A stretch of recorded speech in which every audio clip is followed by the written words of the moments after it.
Petit disclaimer avant de commencer. Avis aux citoyens qui ne se sont pas encore rendus sur un rond-point occupé par les gilets jaunes. Cette vidéo contient des bruits ambiants, des bruits de circulation, de klaxons, de cris de soutien d'automobilistes. Pour vous, ça va durer quelques minutes. Eux, ils y passent leur journée entière depuis des semaines. Alors par respect pour eux, on va essayer de pas se plaindre pour quelques minutes. Merci.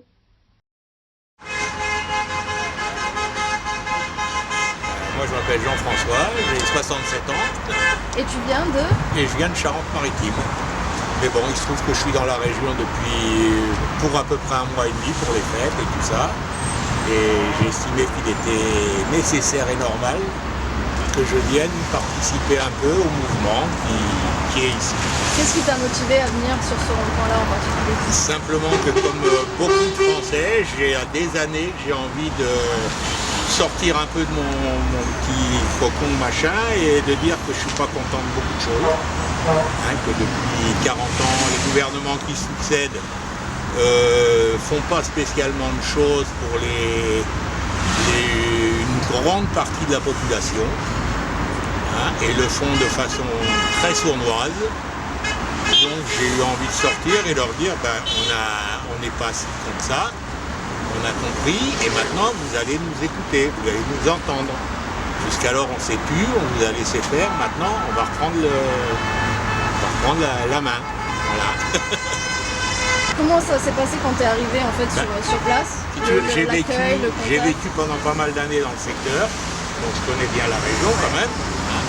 Et bon, quand j'ai vu qu'il y avait quelque chose qui se passait ici, j'ai dit je suis dans le coin et je ne vais pas m'isoler parce que je viens d'une autre région. Je suis là, je vais amener ma petite participation au mouvement, comme je l'aurais fait si j'avais été chez moi.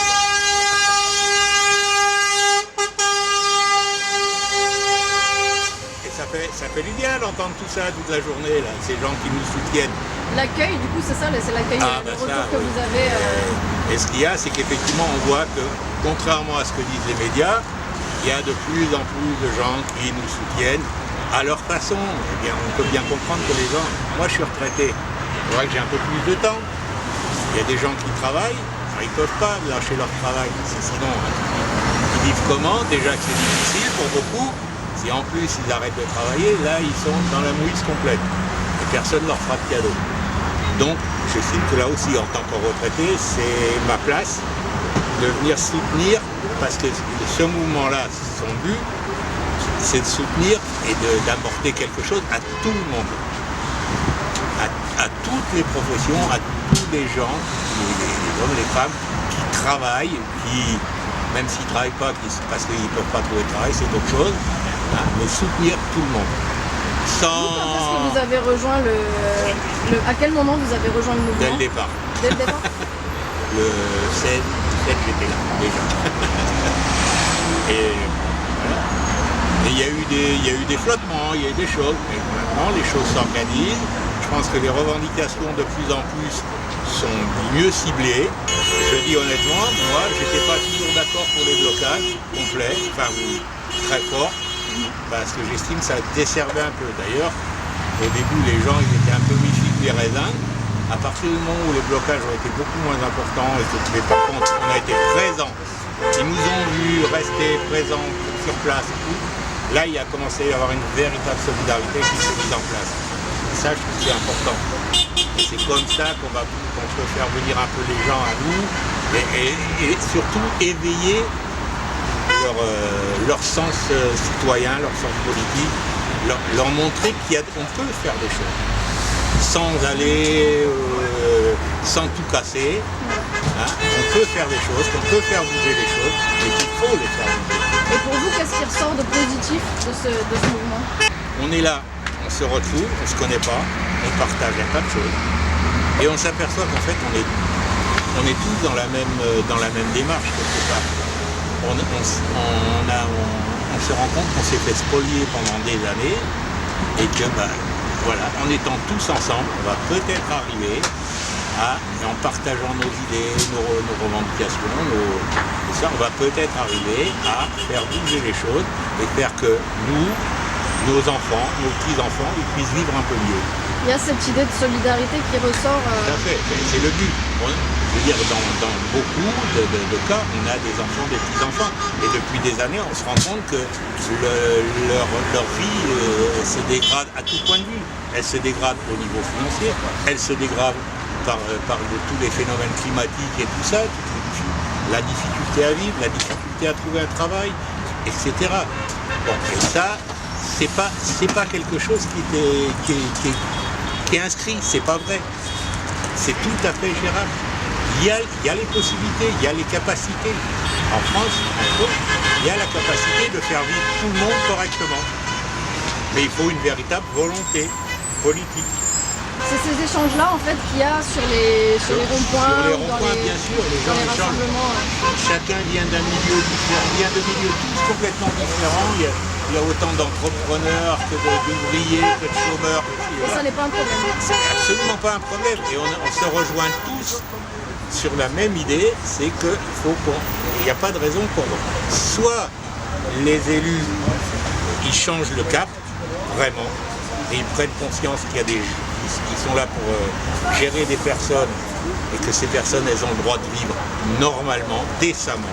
Et toi, à ton échelle personnelle, qu'est-ce que ça a apporté de positif dans ta vie, ce mouvement, de rejoindre ce... Moi, personnellement, ça m'a permis, effectivement, comme je le disais tout à l'heure, de sortir de mon fauteuil et au lieu de pester devant la télé, devant les informations qui ne me conviennent pas, de voir que certaines choses sont mises en place qui ne me conviennent pas du tout, ça m'a permis de sortir de mon fauteuil et de dire maintenant, je vais aller avec les autres parce qu'on va être nombreux et on va se faire entendre. Il y a eu cette envie d'agir? Ah oui, complètement. Oui, de dire, voilà, on va se faire entendre tous. Et l'accueil a été... l'accueil, vous y êtes là, l'accueil, regardez. Comment ça s'organise On vit comment? On vit avec les dons, tous les gens qui passent, qui nous donnent plein de choses, qui nous... Tout. Et tout le monde met la main à la pâte, et tout le monde fabrique, amène à manger, amène plein de choses. Ça, c'est tout le temps? C'est tout le temps, en permanence. Et puis voilà, c'est plus tout klaxon permanent et tout. Ça, comme on dit, ça fait chaud au cœur, surtout là que l'hiver commence à arriver. C'est pas évident pour les gens qui sont là toute la journée sur ces ronds-points où encore nous on est dans une région privilégiée ici, oui. C'est pas trop chaud, pas trop froid pardon. Mais bon, c'est pas évident. Il faut vraiment que les gens aient une volonté d'aboutir. Est-ce que ça a changé votre façon de voir justement les relations entre les gens Oui, dans la mesure où effectivement je me suis rendu compte qu'il ne fallait pas grand-chose pour que les gens se retrouvent et reprennent un peu leur dignité, leur volonté d'agir, etc. Moi, c'est ça. Et c'est dans ce sens-là que je veux rester pour que ce mouvement il se perpétue, qu'il aille jusqu'au bout qu'on arrive à quelque chose qui permette à tout le monde, parce que c'est pour tout le monde qu'on opère, que tout le monde arrive à vivre décemment. Point. Est-ce que ça vous donne l'énergie nécessaire pour continuer? Bien sûr, bien sûr.